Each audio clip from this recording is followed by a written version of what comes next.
அன்பு gold Tamil YouTube channel உங்கள் அனைவரையும்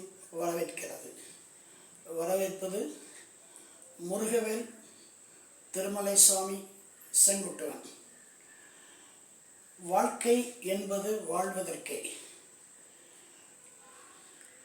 ஐயா திருவள்ளுவர் சொல்லியிருக்காரு, இடுக்கண் வருங்கால் நகுகன்னு சொல்லியிருக்காரு. என்ன அர்த்தம்னா, நமக்கு ஏதாவது துன்பம் வந்ததுன்னா துன்பத்தை பார்த்து நம்ம சிரிக்கணும், அப்போ துன்பம் நம்மளை விட்டு ஓடி போயிடும் அப்படின்னு சொன்னார். ஆனால் இப்போது உலகத்தில் இடுக்கண் வருங்கால் நகுக அப்படின்னு என்ன நடக்குது அப்படின்னு இப்போ நம்ம பார்க்க போகிறோம். நம்மளே எடுத்துக்குமே, என்னையே எடுத்துக்குமே. ஒரு 8 வருஷத்துக்கு முன்னால் எனக்கு ஒரு ஆப்ரேஷன் ஆச்சு. சின்ன ஆப்ரேஷன், ஒரு வயிற்றில் மேலே ஒரு எக்ஸ்டர்னலில் ஒரு சின்ன கட்டி. அப்போ டாக்டர்கிட்ட போனப்போ ஒன்றும் இல்லை, ஒரே நாளில் இன்சிஷன் பண்ணிடலாம், லோக்கல் அனஸ்தீசியா கொடுத்துடலாம், கட் பண்ணி எடுத்து நீங்கள் வீட்டுக்கு போயிடலாம்னு சொல்லிட்டார். அப்புறம் நானும் அதே மாதிரி பண்ணி வீட்டுக்கு வந்துட்டேன். எங்கள் வீடு வந்து 8 வீடு சேர்ந்த ஒரு காம்ப்ளெக்ஸ். அதில் எங்கள் வீடு போக 7 வீடு. 7 வீட்டில் 6 பேர் வீட்டில் வந்து என்னன்னு கேட்டாங்க, ஒருத்தர் மட்டும் கேட்கல. இப்போ நம்முடைய ஹியூமன் மைண்ட் என்ன சொல்லுன்னா, யாராவது வரலன்னா அவங்க தான் ஏன் வரலன்னு கேட்கும். உதாரணத்துக்கு நானும் என்னோடய ஒய்ஃபும் கல்யாணத்துக்கு போனால் ஓகே, நான் மட்டும் ஒரு கல்யாணத்துக்கு போனால் அந்த கல்யாண வீட்டுக்காரர் என்ன கேட்பான், ஐயா அம்மா வரலீங்களான்னு கேட்பான். அதே மாதிரி அம்மா போய் நான் போகாமல் போனோன்னா அவங்க கேட்பான், அம்மா ஐயா வரலீங்களான்னு கேட்பான். யார் இல்லையோ அவங்களுக்கு தான் நம்ம கேட்போம். இதுதான் உலக வழக்கம். நம்ம வடிவேலை அடிக்கடி சொல்கிறோம், இதுதான் உலக வழக்கம். அப்போது மனசு நினைக்குது, என்னடா இவர் மட்டும் வரலையேன்னா. ஒரு ரிட்டையர்டு டெபுட்டி கலெக்டர் அவர். அப்புறம் எங்கள் வீட்டில் அம்மாட்ட சொன்னேன், இந்த மாதிரி அவர் வரலையாப்பா அப்படின்னு. இதை பாருங்கள், அவர் வந்தால் என்ன வராட்டின்னா நீங்கள் உங்கள் வேலையை பாருங்கன்னு சொல்லிச்சு.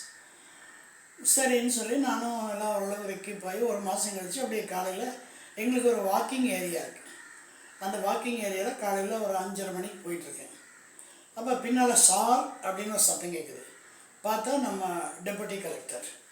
உடனே நின்னேன். அவர் வந்தார். என்ன கேள்விப்பட்டனே அப்படின்னாரு. ஆமாங்க ஐயா அப்படின்னா. ஓ, இப்போ எப்படி இருக்குது அப்படின்னாரு. நான் சொன்னேன், டாக்டர் சொல்லிட்டாங்க இதெல்லாம் சரியாக போச்சுங்க அப்படின்னு சொல்லிட்டாங்க அப்படின்னு. இதை பாருங்கள், அவங்க சொல்கிறதெல்லாம் நம்பாதீங்க, மறுபடியும் வரும் அப்படின்னாருப்பா. எனக்கு கபீர்னு ஆயிடுச்சு. இல்லைங்க டாக்டர் அவ்வளோ படித்தவங்க. என்ன அவ்வளோ படித்தவங்க, 4 எழுத்து படிச்சுட்டு வந்துட்டாங்க. ஒரு ஸ்டெதாஸ்கோப்பை காதில் மாட்டிட்டு அதுக்கு நெஞ்சில் வச்சுட்டு லேப்டாப்னு கேட்கலையேங்கிற மாதிரி அந்த மாதிரிலாம் நடக்குது. உங்களுக்கு தெரியாதா? இவங்களாம் அதெல்லாம் இல்லைங்க. நான் சொல்கிறத கேளுங்க, எண்ணெய் சாப்பிடாதீங்க, எண்ணெயில் பொரிச்ச ஐட்டம் சாப்பிடாதீங்க, அப்புறம் வந்து சுகர் சாப்பிடாதீங்க, பருப்பு ஓரளவுக்கு கண்ட்ரோல் பண்ணி சாப்பிடுங்க. இந்த மாதிரி நிறைய ஐடியா பேர் சொன்னார். இது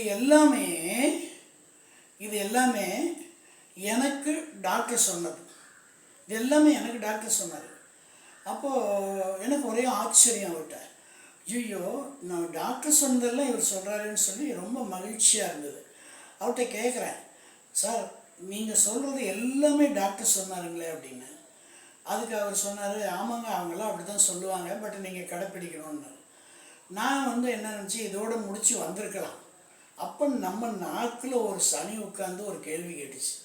என்ன கேட்டுச்சுன்னா, ஏன் சார் இவ்வளோ தெளிவாக பேசுகிறீங்களே, உங்களுக்கு ஏதாவது அப்படின்னு கேட்டேன். அதாவது அனுபவங்கள் ஏதாவது இருக்கான்னு கேட்குற மாதிரி கேட்டேன்.